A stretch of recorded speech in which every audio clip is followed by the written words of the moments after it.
What happens when a chart-topping rapper goes from making millions to owing millions? Sean Kingston, the artist behind hits like Beautiful Girls and Fire Burning, just got sentenced to 3.5 years in prison. But this isn't about drugs or violence like many celebrity cases.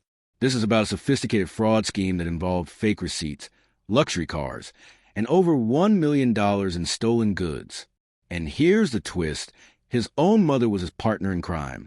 Today, we're breaking down the complete story of how Sean Kingston went from the top of the charts to the inside of a jail cell. We'll cover the SWAT raid at his Florida mansion, the fake wire transfers, and the text messages that sealed his fate. Stick around because this case reveals some shocking details about celebrity finances and how quickly fame can turn into fraud. Let's start with who Sean Kingston really is behind the stage name. His real name is Kazian Anderson, and he burst onto the music scene in 2007 with Beautiful Girls. That song hit #1 in multiple countries and seemed to set him up for a lifetime of success. He followed up with other hits like Fire Burning and collaborations with major artists. But somewhere along the way, things went very wrong with his finances. The fraud scheme we're talking about didn't happen overnight. According to federal prosecutors, this was a carefully planned operation that Kingston ran with his mother, Janice Turner. The basic idea was simple but effective. They would go shopping for high-end luxury items like most wealthy celebrities do. We're talking about expensive SUVs, designer jewelry, premium watches, and even a wall-sized television. But here's where it gets criminal. Instead of actually paying for these items, they would create fake proof of payment. They used something called wire transfer receipts to show sellers that money was coming. A wire transfer is basically when you send money electronically from one bank account to another. It's commonly used for large purchases because it's supposed to be secure and traceable. Sellers trusted these receipts because wire transfers are generally reliable forms of payment. The problem is that Kingston and his mother were creating completely fake receipts. They would show up to buy a luxury car worth hundreds of thousands of dollars. The seller would ask for payment, and they would show a fake wire transfer receipt. The receipt would make it look like the money was already sent or would arrive within a few days. By the time the seller realized no money was coming, Kingston and Turner were long gone with the merchandise. This went on for a significant period of time across multiple transactions. The total value of goods and assets they obtained illegally was over $1 million. But the scheme started to fall apart when investigators began looking into the transactions. Federal prosecutors were able to prove that the wire payments never actually happened. They showed that the receipts were completely fabricated. And then they found the smoking gun evidence that really sealed the case. Investigators discovered text messages between Kingston and his mother about the fake receipts. One message from Kingston to Turner read, "I told you to make fake receipt." Another message said, "So it looks like the transfer will be there in a couple days." These text messages basically proved that both of them knew exactly what they were doing. This wasn't misunderstanding or a business mistake. This was intentional fraud plan and executed by both mother and son. The arrest itself was pretty dramatic and showed how seriously law enforcement was taking this case. In May 2024, a SWAT team raided Kingston's rented mansion in Southwest Ranches, Florida. Southwest Ranches is an upscale area where many celebrities and wealthy individuals live. During this raid, they arrested his mother Janice Turner on the spot.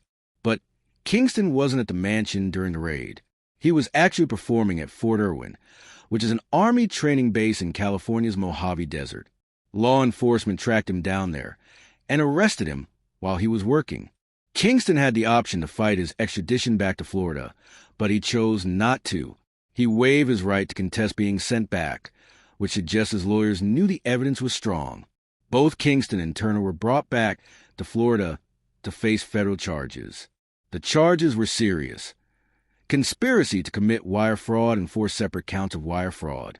Wire fraud is a federal crime that can carry significant prison time, especially when large amounts of money are involved. The case went to trial in March, where a federal jury heard all the evidence.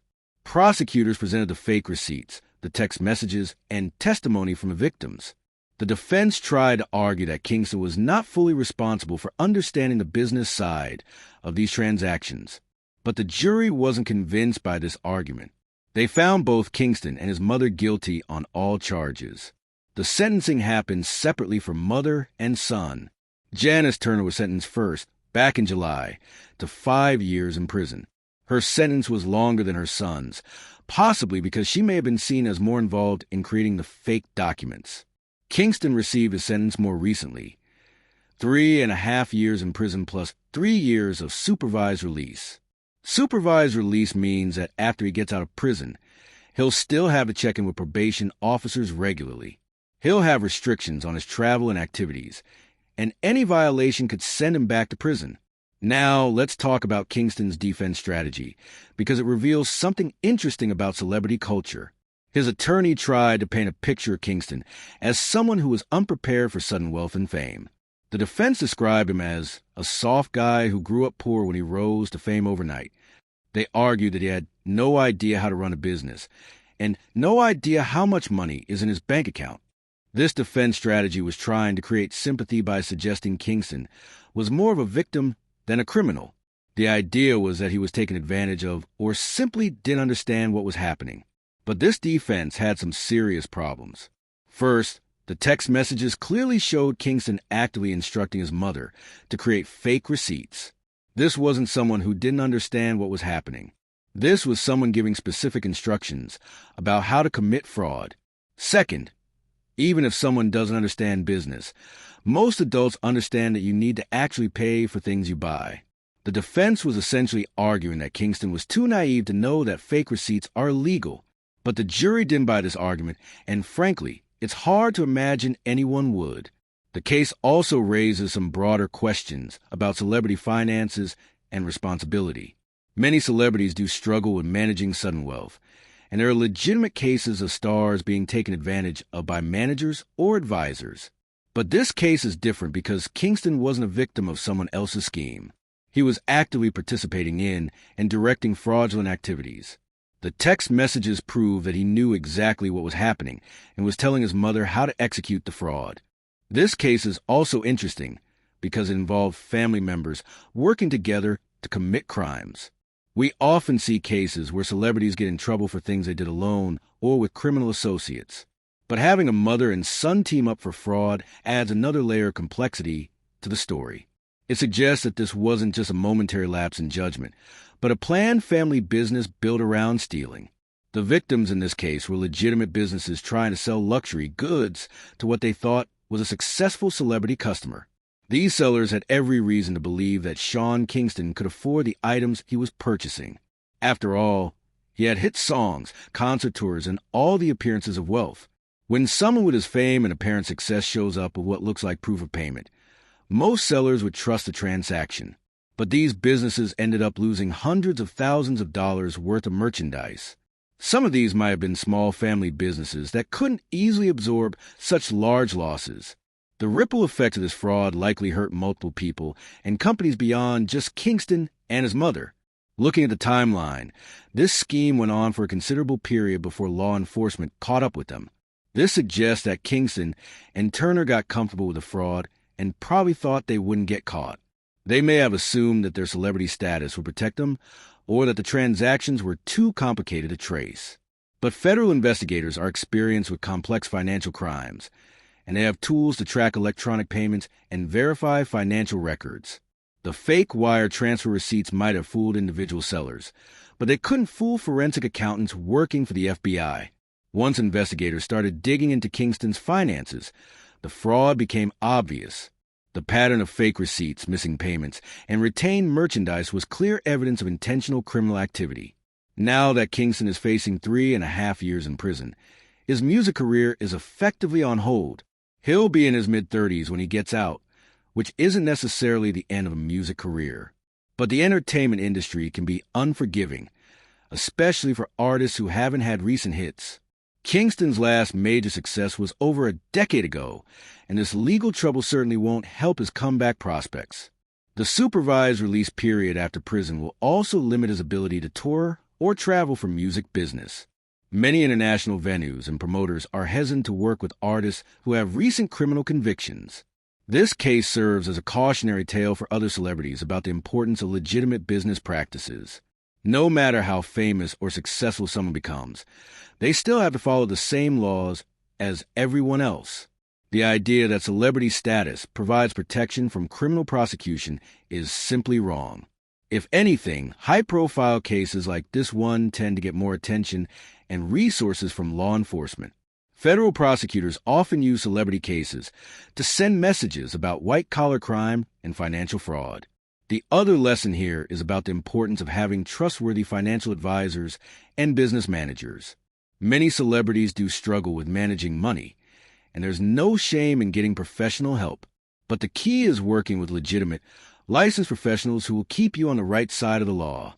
Creating fake receipts and stealing merchandise is never a solution to financial problems.